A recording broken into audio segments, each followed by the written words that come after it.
Handa na ang lahat sa President Corazon Aquino Elementary School sa Quezon City para sa pagbubukas ng klase sa susunod na linggo. Mahigit 8,000 mag-aaral ang inaasahang papasok dito. Isa sa may pinakamataas na student population sa mga pampublikong paaralan. Nakahilera na ang mga upuan sa mga silid-aralan at mapapansing wala nang nakadikit sa mga pader.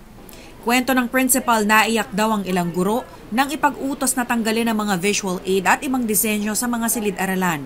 We have to embrace the changes of our department, and I think we have to adjust. Anyway naman, wala naman na itapon, wala naman na wala, but instead, nandyan lang sa naitabi at linigpit para sa ganoon, pag gagamit sila, kukunin lang din.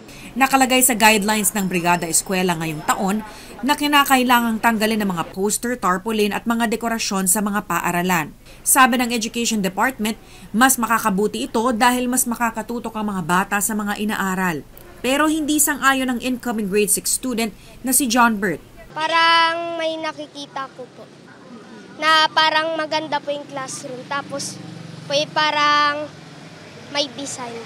Magkaiba naman ang opinyon ang mag-inang sina Genevieve at si Xavier na grade 5 na sa darating na pasukan.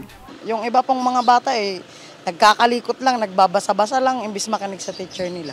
Gusto ko po yung may mga nakadikit na alphabet, tapos mga po. Kasi po minsan tinatanong po kami ni teacher kung yung natututunan po namin sa mga nakadikit po doon. Para sa isang nanay na nakausap namin, okay lang daw sanang tanggalin ang mga nakadikit sa pader sa mga nasa higher grades. Pero importante aniya ang visual aids sa mga mas batang estudyante.